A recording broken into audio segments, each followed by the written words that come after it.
पिछले क्लास में हम लोग G6, G7 और G8 के बारे में जानकारी प्राप्त किए थे। आज की क्लास में हम लोग राष्ट्रसंघ की सफलता के बारे में जानकारी प्राप्त करेंगे। राष्ट्रसंघ किन किन मुद्दों पर सफल रहा, उसकी जानकारी आज हम लोग प्राप्त करेंगे। तो सबसे पहला जो बिंदु है वह है कि राष्ट्रसंघ 1920 में स्वीडन और फिनलैंड के बीच विवाद को सुलझाने में सफल रहता है। 1920 में आइलैंड द्वीप समूह को लेकर के स्वीडन और फिनलैंड के बीच विवाद होता है, जिसे राष्ट्रसंघ मध्यस्थता कर करके आइलैंड द्वीप समूह को फिनलैंड को दे देता है और इसे दोनों पक्ष स्वीकार कर लेता है। तो इस प्रकार ये राष्ट्रसंघ की पहली सफलता थी 1920 में स्वीडन और फिनलैंड के विवाद को सुलझाने में। उसके बाद पुनः 1921 में साइलेसिया प्रदेश को लेकर के पोलैंड और जर्मनी के बीच विवाद होता है। साइलेसिया इस प्रदेश इसमें लाल रंग से घिरा हुआ दिख रहा है। पोलैंड और जर्मनी को इस बीच में इस प्रदेश को लेकर के विवाद होता है, जिसे राष्ट्रसंघ ने मध्यस्थता कर साइलेसिया प्रदेश को विभक्त कर देता है दोनों देशों के बीच में। और 1921 में इस प्रकार राष्ट्रसंघ पोलैंड और जर्मनी के बीच को विवाद करने में विवाद को सुलझाने में सफल होता है। ये राष्ट्रसंघ की दूसरी सफलता थी, जिसमें जर्मनी और पोलैंड के बीच साइलेसिया प्रदेश के लेकर जो विवाद होता है उसे 1921 में राष्ट्रसंघ सुलझा देता है। उसके बाद 1921 में यूनान और यूगोस्लाविया के बीच विवाद होता है। 1921 में यूनान को हम लोग ग्रीक भी कहते हैं, सबसे मैप में सबसे नीचे है यूनान, उसे हम लोग ग्रीक के नाम से भी जानते हैं। और यूगोस्लाविया इसके ऊपर है, जो कई देशों में विभक्त है। यूगोस्लाविया का गठन 1 दिसंबर 1918 को हुआ था और इसका विघटन 27 अप्रैल 1992 को हुआ। और विघटन के बाद कई देश बने जो मैप में दिख रहा है: बोस्निया, हर्जेगोविना, क्रोएशिया, कोसोवो, मोंटेग्रो, उत्तरी मैकेडोनिया, सर्बिया, स्लोवेनिया। ये सब देश साथ में थे, तो इसका नाम था यूगोस्लाविया। इसका गठन हुआ था 1 दिसंबर 1918 ईस्वी को और इसका विघटन हुआ 27 अप्रैल 1992 ईस्वी को। इसी यूगोस्लाविया और यूनान, जो सबसे नीचे दिख रहा है, ग्रीक के बीच में विवाद होता है अल्बेनिया को सीमा को लेकर के। अल्बेनिया ग्रीक के बगल में मैकेडोनिया के बाएं साइड में दिख रहा है।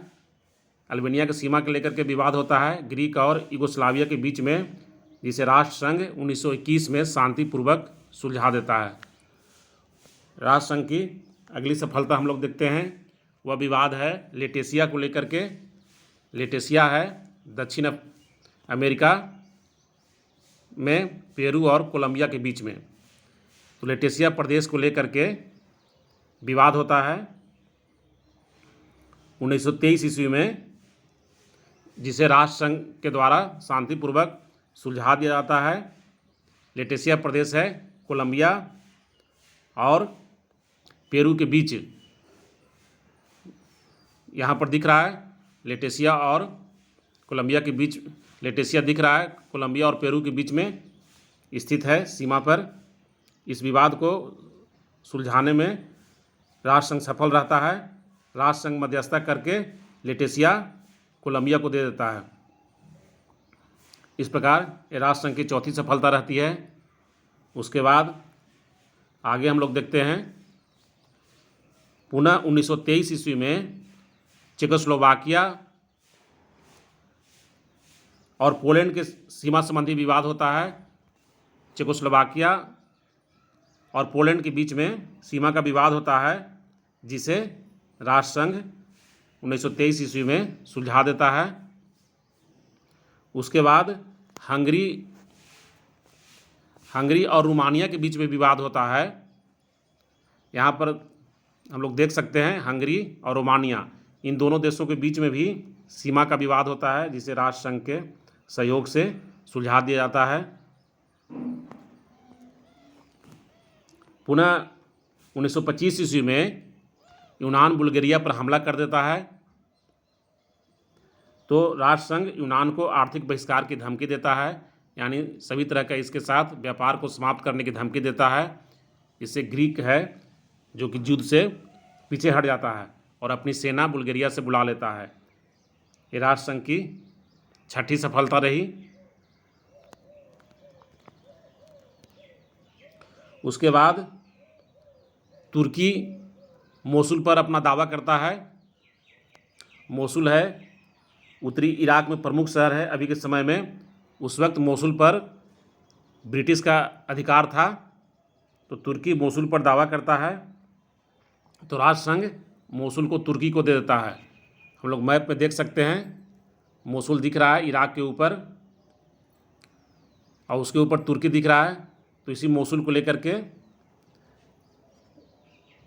तुर्की और इंग्लैंड के बीच विवाद होता है, तो उसे राष्ट्रसंघ उस वक्त मोसुल को तुर्की को दे देता है और इस विवाद को समाप्त कर देता है। तो इस प्रकार हम लोग देखें राष्ट्रसंघ के सफलता के बारे में।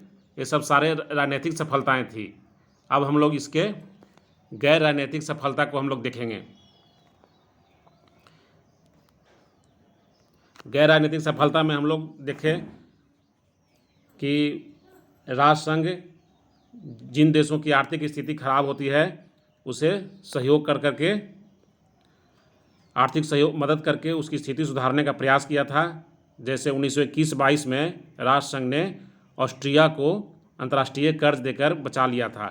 इसी प्रकार राष्ट्रसंघ ने बुल्गारिया, यूनान एवं हंगरी को भी आर्थिक सहायता दी थी। स्वास्थ्य और चिकित्सा के क्षेत्र में भी राष्ट्रसंघ ने बहुत काम किया था। पूर्वी यूरोप में उस वक्त टाइफाइड फैला था, हैजा फैला था, तो इन संक्रामक रोगों को रोकने का उसने प्रयास किया। एशिया माइनर से जो शरणार्थी लौटते थे वो अपने साथ संक्रामक रोगों के कीटाणु लाते थे। उनकी चिकित्सा एवं रोगों की रोकथाम की व्यवस्था राष्ट्रसंघ ने की। एशिया माइनर को हम लोग देख लेते हैं। एशिया माइनर तुर्की का इलाका है। तुर्की का पश्चिम हिस्सा को हम लोग एशिया माइनर के नाम से जानते हैं।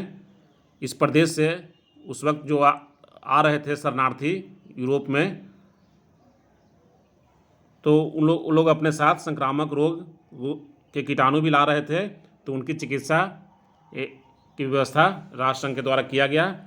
इसके अलावे राष्ट्रसंघ ने बहुत से सामाजिक कार्य भी किया, जैसे लाखों युद्धबंदियों एवं शरणार्थियों को यातना गृहों एवं जेलों से मुक्त होकर अपने घर वापस लौटने में सहायता की। उसने दास प्रथा, स्त्रियों तथा बच्चों की खरीद बिक्री को भी रोकने का प्रयास किया। अल्पसंख्यकों की सुरक्षा की व्यवस्था की। नशीले एवं मादक पदार्थों जैसे अफीम के सेवन एवं व्यापार पर रोक लगाई। बाल कल्याण की योजनाएं लागू की। स्त्रियों एवं श्रमिकों की स्थिति में सुधार लाने का भी प्रयास किया। राष्ट्रसंघ ने मानवीय मूल्यों के विकास पर भी ध्यान दिया।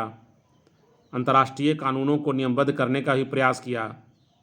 सामाजिक क्षेत्र में राष्ट्रसंघ की उपलब्धियां राजनीतिक उपलब्धियों की तुलना में अधिक प्रभावशाली रही। ये सारी बातें जो हम लोग आज अध्ययन किए, ये राष्ट्रसंघ की सफलता से संबंधित है।